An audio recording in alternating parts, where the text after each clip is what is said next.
Good morning, students. Welcome to our e-learning class. Students, today in this video, we are going to read chapter 5, that is International Organization, from the book Contemporary World Politics. I repeat, chapter 5, International Organizations, from the book Contemporary World Politics. From this chapter, today we are taking up two important topics, and the topics are jurisdiction of the UN, India and the UN reforms.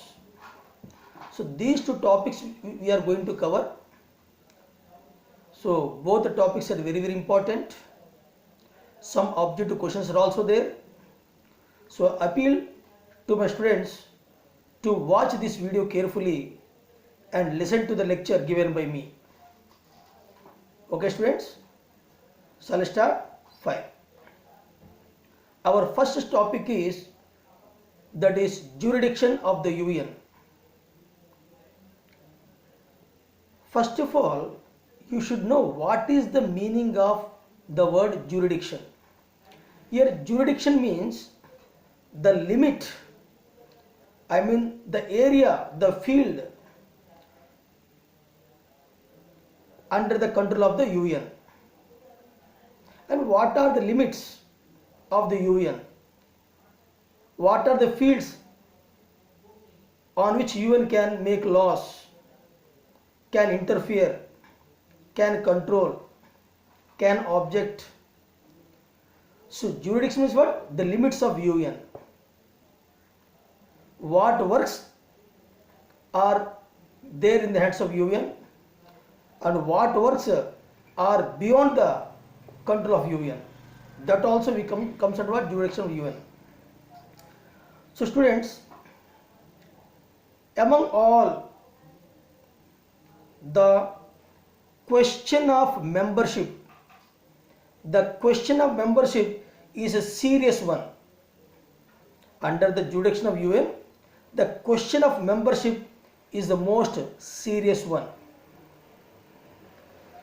In addition, though there are more substantial issues before the world, number of issues are there, number of challenges are there in front of the world. Now all those issues are dealt by UN, or is there any other international organization which will take care of that one? So though there are more substantial issues before the world, students, 60 years the UN has completed. How many years? 60 years. As the UN completed 60 years from its inception means what? Beginning or existence. When it started? 1945. From 1945 till date, or not till date means not now, today. Okay. So up to 2005 you can say. From 1945 to 2005 as per the textbook of CBSE class 12. 60 years we have completed. Okay. So in order to celebrate this occasion of 60 years, the heads of all the member states, those who are the members of UN in the UN General Assembly. So the heads of all member states, they met in September 2005 at New York. Okay, they met there to celebrate the anniversary of UN and review the situation. One way to celebrate the anniversary of 60 years and to review the situation of UN. The leaders in the meeting decided that, all the heads of the states decided that the following steps should be taken. The following steps to be taken to make UN more effective, more relevant to the changing context of the world. All the heads of the states in that meeting they decided that they want to reform the UN. They want to review the UN. They want to, take steps to review so that the UN can work as per the changing context in the world. They want to make UN more effective so that it suits to the changing situation of the world. So what are the steps should be taken to make UN the most relevant in the changing context? So what steps to be taken? All the heads of the states, what they suggested in the meeting, on the platform of UN, what they suggested, to take the following steps. If you take the following steps, then only we can make UN the more relevant to the changing context of the world. The following are the steps taken. The number 1, creation of a peace building commission. All the member states suggested creation of a peace building commission, first one. Second one, acceptance of the responsibility of the international community in case of failures of national governments to protect their own citizens from atrocities. I repeat, acceptance of the responsibility of the international community in case of failures of national governments to protect their own citizens from atrocities. Third one, establishment of Human Rights Council. Establishment of Human Rights Council, which was started, they decided to start from since 19th June 2006. Next one, agreements to achieve the Millennium Development Goals. Here, Millennium Development Goals, this is very, very important. What are the Millennium Development Goals? It will be asked in the examination. Okay, MDG, Millennium Development Goals. So, agreements to achieve the Millennium Development Goals. Next one, condemnation of terrorism in all its forms and manifestations. Condemnation of terrorism in all its forms and manifestations. Creation of a democracy fund. Creation of a democracy fund, which will help in several ways for all the member countries. An agreement to wind up the Trusteeship Council. All the member states, they agreed. Actually, the Trusteeship Council is one of the organ of UN now. Out of 6 organs, like General Assembly, the Security Council, the Social and Economic Council, the Trusteeship Council, the International Court of Justice, and the Secretariat. So all the member states said that to wind up this organ, there is no use of keeping this organ, because whatever role the Trusteeship Council performed till date or few years back, that work was over. Now you may ask, what is the work of the Trusteeship Council? To administer the trust territories. To administer the trust territories which were under control of different countries or which have not attained independence. But today, like the Palan Island in Pacific Ocean, which was under control of USA. So administrating the trust territory is the task. So now such tasks are not there. They said that to wind up this organ. So these are the steps they suggested. Now, apart from that one, we will move to some more things. It is not hard to see that these are equally contagious issues for the UN. What should a peace building commission do? What are number of conflicts, or there are number of conflicts all over the world. Which ones should it intervene in it? Is it possible or even desirable for it to intervene? Intervene means to go in the middle in each and every conflict. Similarly, what is the responsibility of the international community in dealing with atrocities? What are human rights? And who should determine the level of human rights violations and the course of action to be taken when they are violated?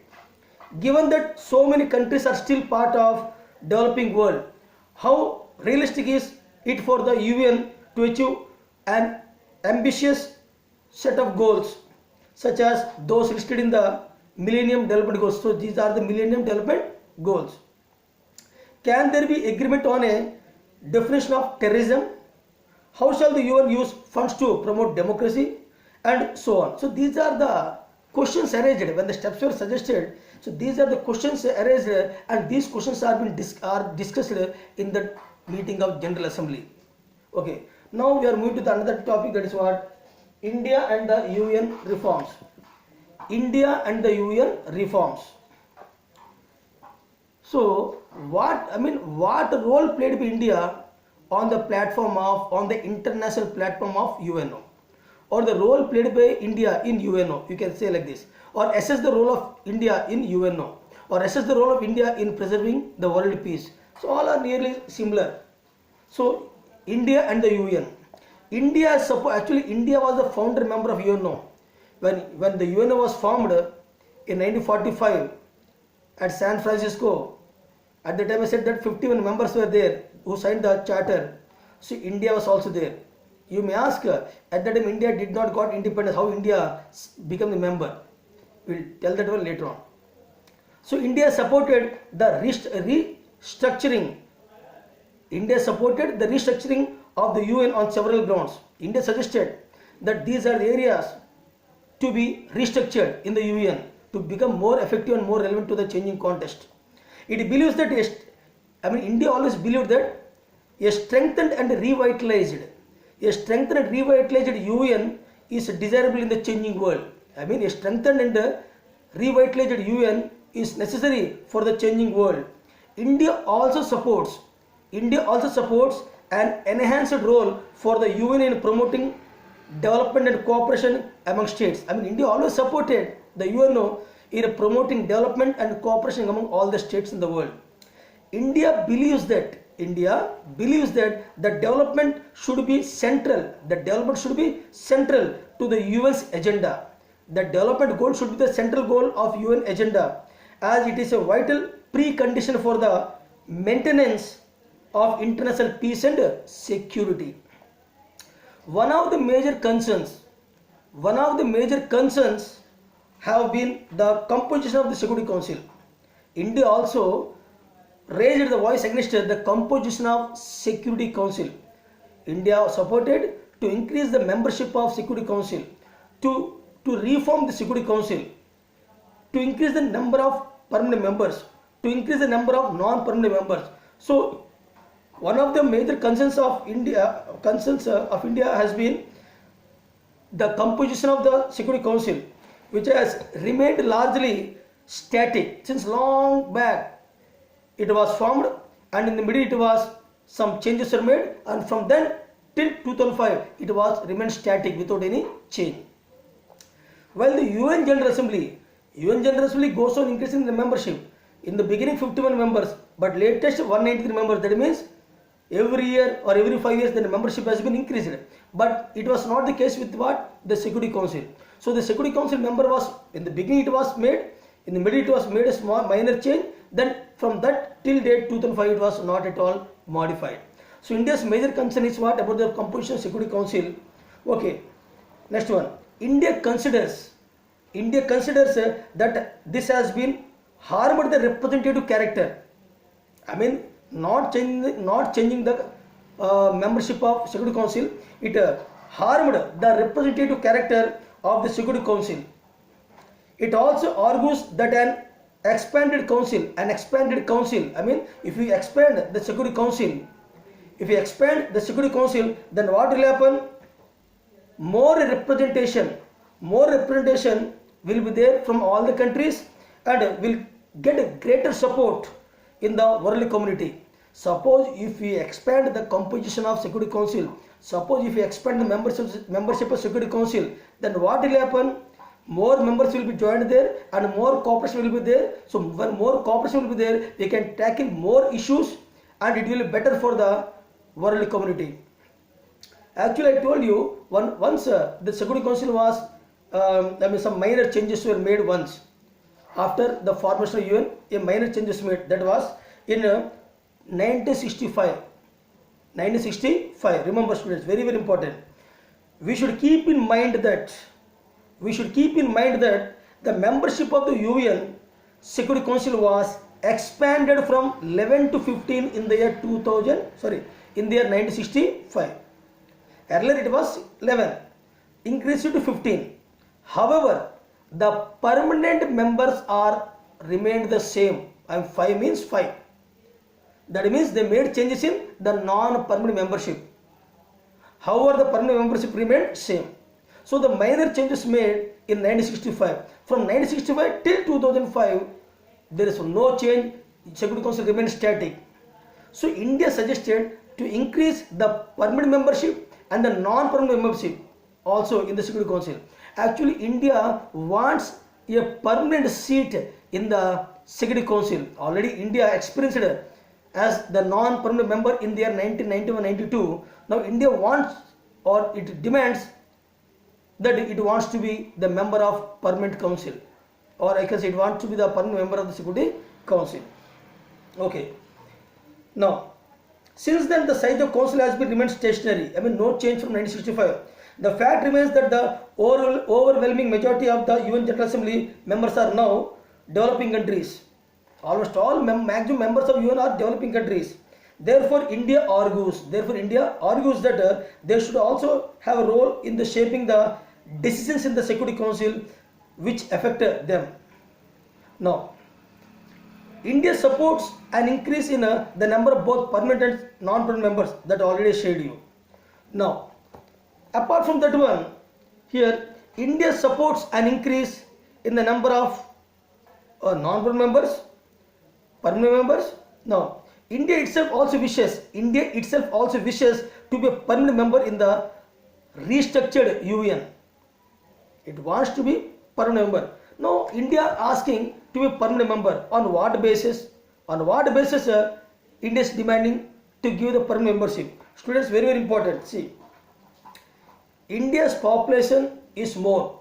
1/5 of the world population lies in India. So, population wise, it was more. Moreover, it what? Next one, it is having the world's largest democracy. 1/5 of the world. Although India is contributing, India is the largest donor of UNDP fund. Our country is the largest donor of UNDP fund. Okay, so based on that one, not surprisingly, India itself also wishes to be permanent membership in the restructured UN. India is the second most populous country, okay, with comprising 1/5 of the world population. Moreover, India is also world's largest democracy. India is also participated in virtually all the initiatives of the UN. Whatever works are taken by UNO or whatever UNO instructed, India always supported that one and participated with a positive aim. Okay, its role in the UN peacekeeping missions. Whenever UNO demands some of the forces, India always send the soldiers in a peacekeeping mission. Okay, the country's economic and emergence of the world stage is another factor that perhaps justifies India's claim to be the permanent seat. India is becoming emerging, okay, on the world stage as an economic country. That is also one of the reasons. India has also made regular financial contribution to the UN and never flattered on its payments. I told India is the largest donor of UNDP fund. India is contributing a lot of funds to UN, but it never flattered that India is doing all these things. Okay, next one. India is aware that the permanent membership of the UN Security Council also has symbolic importance. It signifies a country's growing importance in world affairs. The greater status is an advantage to a country in the conduct of the foreign policy. The reputation for being powerful makes you more influential. Now, apart from that one, so whenever India demanded on the basis of these points to give the permanent membership to India in the Security Council, always Pakistan, always China, they opposed India, because Pakistan, China both are friends. China is already the permanent member. If India is given the permanent membership, then there will be equality between China and India. So China don't want that one. China don't want its neighboring country should be given permanent membership. Moreover, Pakistan always against of India, that India should not be given the permanent membership. Okay. like this. So these are the two neighboring countries that always opposed the demand by India in the permanent membership of Security Council. Permanent member of Security Council. See, India is also the world's largest democracy. India has participated in all the peacekeeping missions and all the activities carried by UN. Okay, India's next one. The country's economic emergence on the world stage is another factor. So these are the things on the basis which India demanded to be the permanent member to the Security Council. Now, students, I will explain about three important small concepts, that is IAEA, IMF and WTO. IAEA, the International Atomic Energy Agency. The International Atomic Energy Agency, IAEA, was established in 1957. It was established in 1957. It came into being to implement US President D.D. Eisenhower, Dwight D. Eisenhower, okay, Atoms for Peace proposal. He suggested, D.D. Eisenhower is the President of America during World War II. Okay, Abdul Roosevelt is there after that one. So, D.D. Eisenhower. So, he always suggested that the nuclear or atom weapons or atoms for peace support, all atom bombs should be used for peaceful purpose. So, International Atomic Energy Agency, IAEA, was established in 1957. It came into being to implement the US President D.D. Eisenhower's Atoms for Peace proposal. Next one, coming to IMF, International Monetary Fund. International Monetary Fund, Washington. Okay. The International Monetary Fund, IMF, is an international organization. It is an international organization, but one of the specialized agency under UN. It is international organization. It is an international organization and also one of the specialized agency working under UN. So the IMF, International Monetary Fund, it is an international organization that oversees those financial institutions and regulations. Looks after all the financial institutions throughout the world and regulations that act at the international level. It always gives loans for countries for the development purpose. Okay. Next one, WTO, World Trade Organization, headquarters Geneva. So the World Trade Organization is always linked with what? The international trade. It frames the rules and regulations for international trade. It always encourages the free trade among all the nations by removing all the trade barriers. Whenever two countries have any conflicts over international trade, that will be peacefully solved by WTO, headquarters Geneva. So the World Trade Organization is an international organization which sets the rules for global trade or international trade. This organization was set up in 1995. Okay, as the successor to the General Agreement on Trade and Tariff. Before the WTO, what was the GATT? GATT, General Agreement of or on Trade and Tariffs. So WTO was the successor of GATT. Okay, created after the Second World War. So this WTO was created after World War II. Before that, what was there? GATT. Okay, General Agreement on Trade and Tariffs. So when it was started, the WTO 1965, headquarters Geneva. It looks the global trade. So students, today we have covered these topics in this video. We will come up with some more topics from the same chapter in the coming video. Till then, take care.